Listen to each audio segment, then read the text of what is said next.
this is the problem with Hollywood and a lot of entertainment is that they are concerned about race diversity, but not ethnic diversity.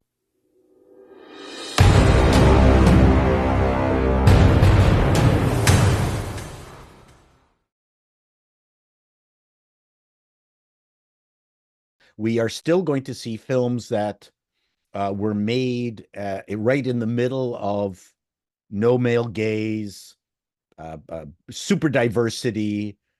You go to a planet and it looks like Toronto. I did a video on I really object to the fact that if I go to Fiji, I don't want it to look like Toronto. Why the fuck would I travel to Fiji to have it look like Toronto? I love Toronto. I love the diversity.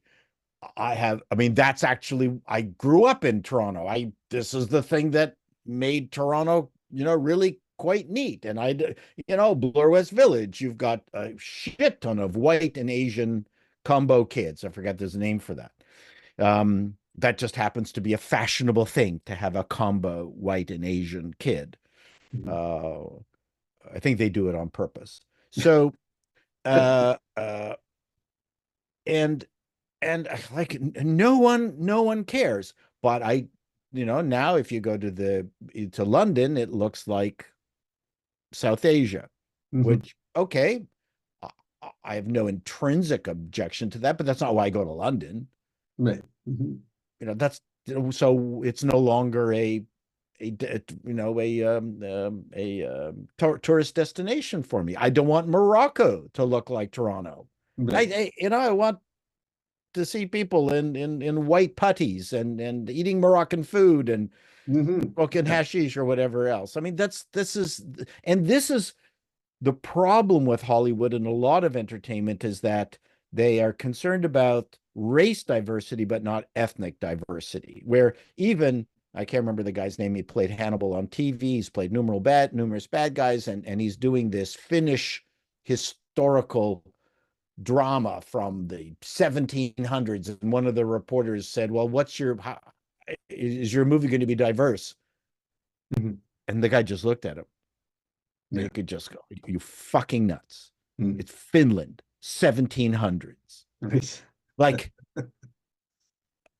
so, and if I go to a planet, I'd rather everyone look like all black, or they all look Asian, or they all look like super white guys from Stockholm. I mean, then at least I know that that's the character of the planet. Andor, you've landed on this planet and it looks like downtown London. Everyone's got an English accent, and you've got the black woman, the Asian woman, the South Asian woman, the guy from the Spanish guy, and things like that. Good. I believe in colorblind casting, mainly for cop shows and medical shows and things like that. I've done colorblind casting, makes perfect sense. But if you're going to a planet, it should look like a planet of people. Right. It completely takes you out of it when it looks like, oh, it's just generic downtown London. And they're afraid to do that. I did another movie too, where I thought the studios should have an aggregating system that they list all the diversity in any particular project. And once they've hit the minimums that are representative of society, because America is like 70% white and Canada is like 64% white. Once you've hit those quotas, then every other entertainment for that year does not have to meet any kind of quotas at all. That's my joke. I mean, the joke is that if every single movie was 50% diverse, then you've got an overrepresentation of diversity. Yeah. And I made an argument that Wakanda, the movie, was not diverse. Good. That's exactly what it doesn't. You don't want Wakanda to be diverse. Yeah. The whole point of it is to not be diverse because it's Wakanda. Yeah. But no, you can't have a Finnish historical drama without having, the odd person, odd diverse individual. It makes no sense. But these are the rules that Hollywood has been, working under. And Canada has been like that forever. Now we've had some brilliant uh, Indigenous TV shows. One which was run by a white woman who is pretending to be Indigenous, and then they killed the show, and it was called. Oh, God damn it! We actually loved the show. My wife and I loved the show, and they decided that no, we're not going to continue it. We're going to kill it. Was it like a cultural appropriation worry? Is that or was it No, just? it's just it was being run by a woman who falsely claimed her indigeneity. Oh, I see. Yeah, yeah. Oh, it's it's The Trickster. It's called Trickster. Really Okay, good show. I'll have to Fantastic look out show. for that. Yeah, yeah. Anyway, I so think there's a weird irony in what happens because I think there's a tendency to lean away from diversity of thought in terms of ideas for stories and things like that. And maybe that's where they replace what they feel is the virtue of, you know, a diversity of thought with just diversity of the way a person looks. But then you have to kind of fit all of these diverse categories into, the highlight position of the story. So if there's an action hero, well, we're not going to talk about a diversity of ideas here. We're going to talk about doing the ideas that we want to sell, and we're just going to switch out the characters. We're going to switch the male for the female or oh the yeah, yeah. Chinese guy for And the that's just yeah, I hate that. To me, that's bullshit. yeah, That's yeah, what so yes, with I mean it's a chicken and an egg thing. Uh you need to be able to provide examples of opportunity for people who have not had that opportunity before. If you don't provide those examples, then why would they want to enter the business? But on the other hand, the Frantics evolved as four white suburban guys. That right. that's how that happened. Hmm. We probably wouldn't get a show today. Hmm. They'd say, no, you can't do that. Yeah. Yeah. Um, And it's unfortunate because you think that the solution shouldn't be, well, you've got the Frantics, but you have to take one guy out and make him Asian yes, yeah, in order for us to buy it. I mean, if it's a good idea, it should be seen as a good idea. And if yeah, there's, and we should have not. I believe we need less variety in shows, but a more variety of shows. yeah, yeah. Well, and that's what I was That going to say. Like, reach out to the Asian community and say, look, we want writers from your community to start, pitching well, us yeah, material or and you whatever. need to And provide the opportunity. yeah, yeah. And the other thing too is the reality that there's just some peoples that Mhm. are not interested in things like, and you can't force the issue. Why are Jews or used to be overrepresented in entertainment? Because Jews were interested in entertainment. I mean, there was, Right. you go back to the Catskills, you go back to klezmer, you just go back to just Jewish culture. Uh, Mhm. uh, uh, you know, Plays were written mostly by Jews on Broadway. I mean, and most of the Christmas music standards that we know that were non-religious, Rudolph the Red-Nosed Reindeer, White Christmas, all written by Jews. Mhm. So there's and so that was just a natural cultural fit, whereas another culture is more sports oriented. Right.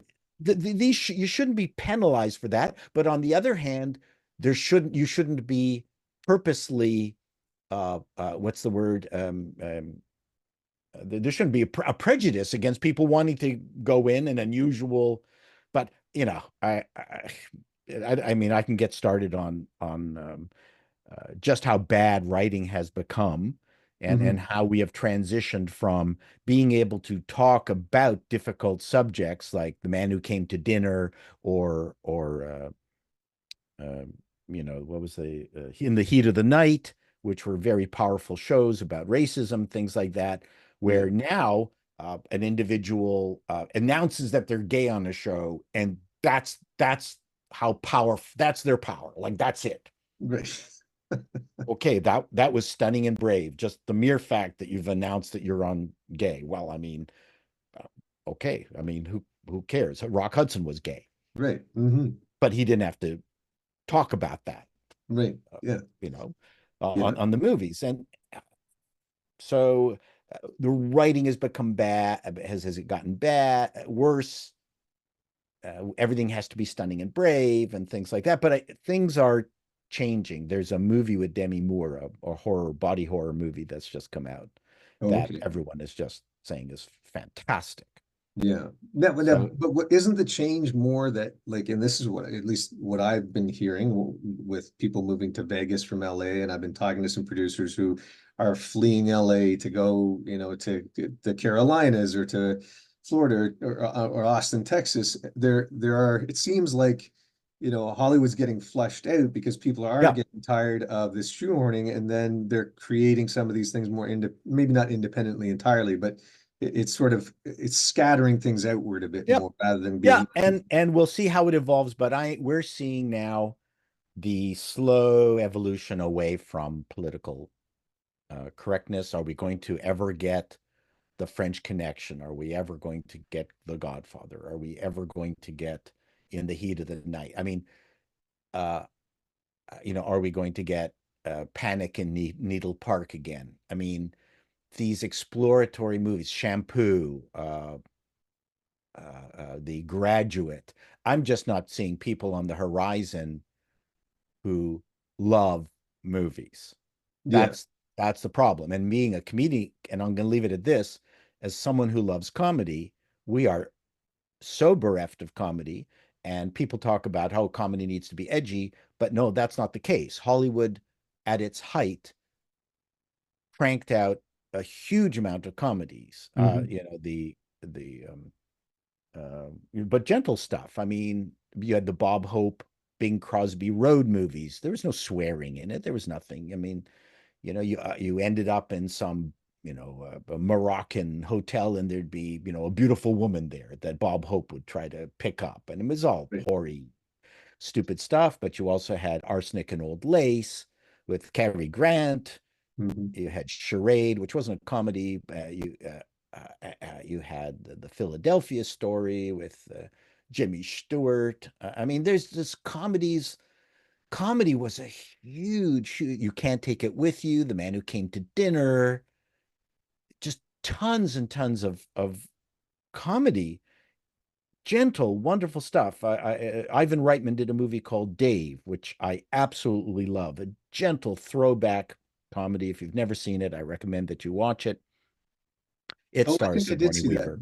Dave. Yeah, Yeah. about a Yeah. president Yes, and a that's guy what. who, Yeah. yeah. So, Yeah. and we don't need to do 40-year-old virgin. We don't need to do uh, crazy, offensive movies. But we're not doing Mask. We're Hmm. not doing Dumb and Dumber. I mean, it's just not happening. And I'd love to see just more comedy, Yeah. good, good, good comedy Well, happening. So, it used to be the comedy was kind of and still is, it's a catharsis. So I think even the but it fact, doesn't travel to North American comedy does not travel to outside markets, and that's all the studios are interested in. right. So, yeah. So you got to make a comedy for 5 million, and then hope it makes 20. There you go. Yeah, it's going to be interesting to see what the next few years ahead bring because there's a lot of shifting going on out there. Yeah. Great to have you on the show, Chato, and thanks for I sharing act a on lot. this idea. I'm going to be interested in following what's happening on your channel, and we hope everyone else dives into things over there as well at Call Me Chato as well. And yeah, well, hopefully we'll see you in person again someday as well. Yeah. Good All luck. right. Thanks again, Chato. Take care. Bye. And to all you guys, thanks for joining us on the M2M Project. I'm Sebastian MacLean. Fight the darkness, put truth in story. We'll see you next time.